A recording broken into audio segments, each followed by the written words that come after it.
ট্রাম্পের বিরুদ্ধে এবার একজোট হয়েছে আরব দেশসমূহ। হঠাৎ কি হলো?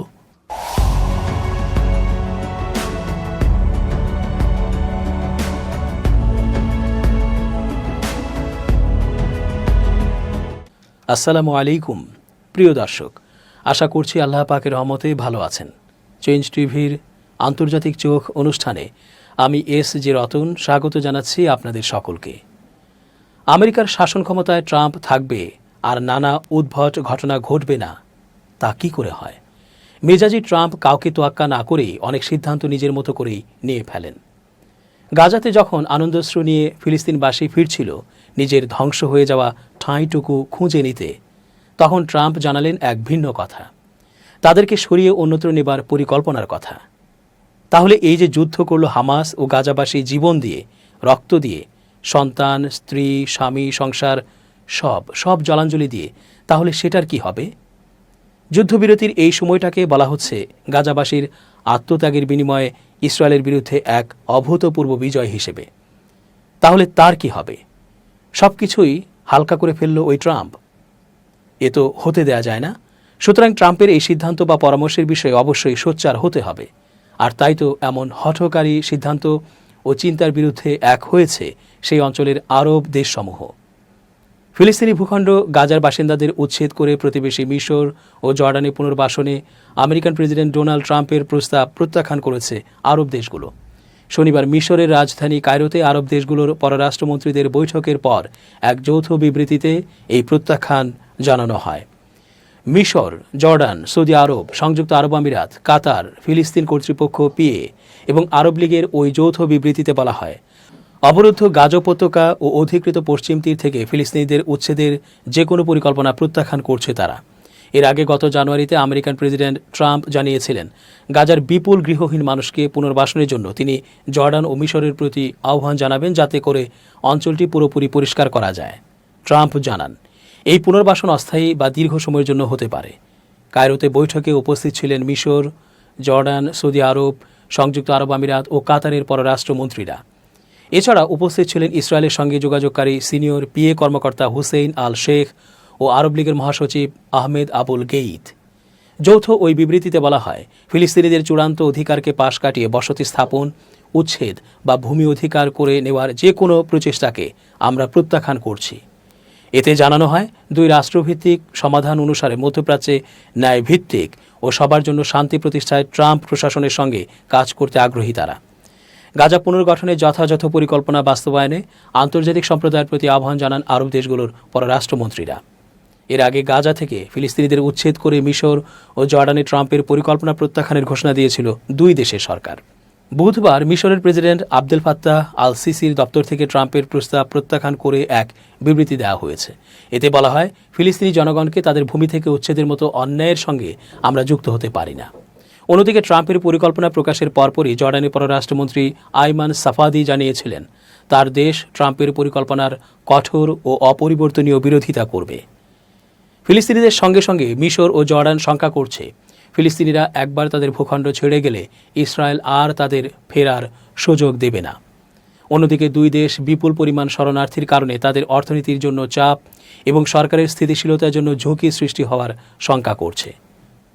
অবরুদ্ধ ফিলিস্তিনি ভূখণ্ড গাজা থেকে 2500 শিশুকে চিকিৎসার জন্য অবিলম্বে বাইরে সরিয়ে নেওয়ার অনুরোধ জানিয়েছেন জাতিসংঘ মহাসচিব আন্তোনিও গুতেরেস। বৃহস্পতিবার আমেরিকায় একদল চিকিৎসকের সঙ্গে বৈঠকের পর তিনি এই আহ্বান জানান।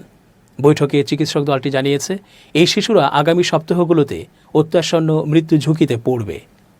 দলটির 4 সদস্য গাজায় 15 মাস ধরে যুদ্ধ চলাকালে স্বেচ্ছাসেবী হিসেবে কাজ করেছেন। ইসরায়েল ও ফিলিস্তিনি স্বাধীনতাকামী সংগঠনগুলোর মধ্যে চলা এ যুদ্ধে পুরো গাজা প্রায় ধ্বংসস্তূপে পরিণত হয়েছে। যুদ্ধে 20 লাখের বেশি ফিলিস্তিনির জীবন বিপর্যস্ত হয়ে পড়েছে এবং ভেঙে পড়েছে উপত্যকাটির স্বাস্থ্য ব্যবস্থা। বৈঠকের পর সামাজিক যোগাযোগ মাধ্যমে দেয়া এক পোস্টে গুতেরেস বলেন, চিকিৎসক দলের সঙ্গে বৈঠকটি তাকে দারুণভাবে নাড়া দিয়েছে। এই নিশ্চয়তা দিয়ে গাজা থেকে অবশ্যই 2500 শিশুকে অবিলম্বে সরিয়ে নিতে হবে, যেন তারা তাদের পরিবার ও কমিউনিটির কাছে আবারও ফিরতে পারে। গত 19 জানুয়ারি গাজায় 6 সপ্তাহের যুদ্ধবিরতি শুরু হয়েছে। এর মাত্র কয়েকদিন আগে বিশ্ব স্বাস্থ্য সংস্থা WHO বলেছে চিকিৎসার জন্য উপত্যকাটি থেকে 12,000-এর বেশি রোগী বাইরে যাওয়ার অপেক্ষায় রয়েছেন। যুদ্ধবিরতি প্রতিষ্ঠা না হলে এ সংখ্যা আরও বাড়তে পারে। এদিকে শুক্রবার ফিলিস্তিনি স্বাধীনতাকামী সংগঠন হামাসের পক্ষ থেকে প্রকাশিত এক বিবৃতিতে জানানো হয়েছে 15 মাসের আগ্রাসনে সংগঠনটির রাজনৈতিক শাখার 16 শীর্ষ নেতা নিহত হয়েছেন। এর মধ্যে রাজনৈতিক শাখার প্রধান ইসমাইল হানিয়া ও তার উত্তরসূরি ইয়াহিয়া সিনোয়ার এবং উপপ্রধান সালেহ আল আরুরি রয়েছেন। এর আগে বৃহস্পতিবার হামাসের সামরিক শাখা ইজ্জুদ্দিন আল কাসসামের পক্ষ থেকে এর প্রধান মোহাম্মদ দেইফের নিহত হওয়ার তথ্য নিশ্চিত করা হয়েছে। এক ভিডিও বার্তায় আল কাসসামের মুখপাত্র আবু উবায়দা জানান, গাজায় ইসরায়েলের সঙ্গে 15 মাসের চলমান লড়াইয়ে তিনি শহীদ হয়েছেন।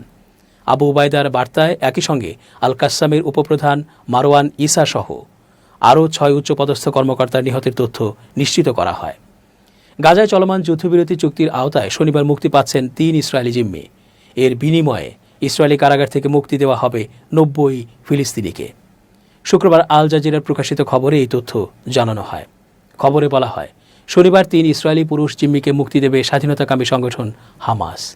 মুক্তি পেতে যাওয়া জিম্মিরা হচ্ছেন 54 বছর বয়সী ফরাসি ইসরায়েলি নাগরিক ওরফের কালদেরন, 65 বছর বয়সী আমেরিকান ইসরায়েলি নাগরিক কেইথ সেইগেল ও 35 বছর বয়সী ইসরায়েলি আর্জেন্টাইন নাগরিক ইয়াদেন বিবাস। মুক্তি পেতে যাওয়া সবাই বেসামরিক নাগরিক।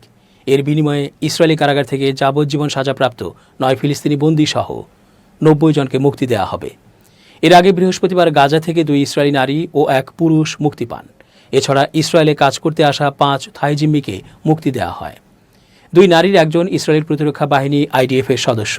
এর বিপরীতে 110 ফিলিস্তিনিকে ইসরায়েলি কারাগার থেকে মুক্তি দেওয়া হয়। গাজায় 15 মাস ব্যাপী ধ্বংসযজ্ঞ চালিয়েছে ইসরায়েল। এ সময় পুরো ধ্বংসস্তূপে পরিণত হয় উত্তর গাজা। ভেঙে পড়ে ওই অঞ্চলের স্বাস্থ্য ব্যবস্থা। ইসরায়েলের আগ্রাসন শুরুর পর দীর্ঘ 9 মাস ধরে বন্ধ ছিল মিশর রাফা সীমান্ত। দ্বিতীয় দফায় গাজা ইসরায়েল যুদ্ধবিরতি কার্যকর হয় 19 জানুয়ারি। হাসপাতাল ধ্বংস হওয়ায় যুদ্ধবিরতি কার্যকর হলেও বহু আহত মানুষকে পর্যাপ্ত চিকিৎসা দেওয়া সম্ভব হয়নি। এ অবস্থায় শনিবার 34 শিশুসহ 50 জনকে উন্নত চিকিৎসার জন্য মিশরে স্থানান্তর করা হয়। এদের সঙ্গে রয়েছে তাদের পরিচর্যাকারী। 2024 সালের মে মাসের পর প্রথমবারের মতো রাফা সীমান্ত দিয়ে স্থানান্তর কার্যক্রম পুনরায় শুরু হলো। মিশরের টেলিভিশন ফুটেজে দেখা যায় একটি ফিলিস্তিনি রেড ক্রস অ্যাম্বুলেন্স সীমান্ত গেটের সামনে এসে থামে। এরপর কয়েকটি আহত শিশুকে স্ট্রেচারে করে বের করা হয়। পরে অ্যাম্বুলেন্সটি মিশরে চলে যায়। অনেক রোগী ক্যান্সার সহ দীর্ঘস্থায়ী রোগে ভুগছেন এবং ইসরায়েলের 15 মাস ধরে চলা যুদ্ধের সময় চিকিৎসা নিতে পারেননি। 19 জানুয়ারি হামাস ও ইসরায়েলের মধ্যে যুদ্ধবিরতি চুক্তির অংশ হিসেবে মোট 400 ফিলিস্তিনিকে গাজা ছেড়ে যাওয়ার অনুমতি দেওয়া হবে। রাফা ক্রসিং পুনরায় খুলে দেওয়াকে যুদ্ধবিরতি চুক্তিকে আরও শক্তিশালী করেছে। গাজায় আটক শেষ জীবিত নারী জিম্মিকে মুক্তি দেওয়ার পর ইসরায়েল রাফা ক্রসিং পুনরায় চালু করতে সম্মত হয়। শনিবার ইসরায়েলি কারাগারে বন্দী 180 জনেরও বেশি ফিলিস্তিনি বন্দীর মুক্তি দেওয়ার পর গুরুত্বপূর্ণ সীমান্ত ক্রসিংটিও খুলে দেওয়া হয়। হামাস ইসরায়েলি কারাগারে বন্দী 180 জনেরও বেশি ফিলিস্তিনি বন্দীকে মুক্তি দিয়েছে। এদিকে ওয়ার্ল্ড হেলথ অর্গানাইজেশন বলছে যথাযথ চিকিৎসার অভাবে প্রতিদিন গাজায় বহু মানুষ মারাত্মক স্বাস্থ্য ঝুঁকিতে পড়ছে। সীমান্ত খুলে দিয়ে মানবিক সহায়তা বাড়ানোর ওপর গুরুত্ব আরোপ করেছে সংস্থাটি। যুদ্ধবিরতি চুক্তির মাঝে পশ্চিম তীরের জেনিনে ইসরায়েলি বিমান হামলা অব্যাহত রয়েছে। এই হামলায় কিশোর সহ 5 ফিলিস্তিনি নিহত হয়েছেন। গুরুতর আহত হয়েছেন আরও 2 জন। 3 প্রধান বাণিজ্যিক অংশীদার কানাডা, মেক্সিকো ও চীনের ওপর শুল্ক আরোপ করেছেন আমেরিকার প্রেসিডেন্ট ডোনাল্ড ট্রাম্প। শনিবার হোয়াইট হাউস থেকে এক বিবৃতিতে এই তথ্য জানানো হয়। শুল্ক আরোপের বিপরীতে পাল্টা ব্যবস্থা নেওয়ার ঘোষণা দিয়েছে অটোয়া, মেক্সিকো ও বেইজিং।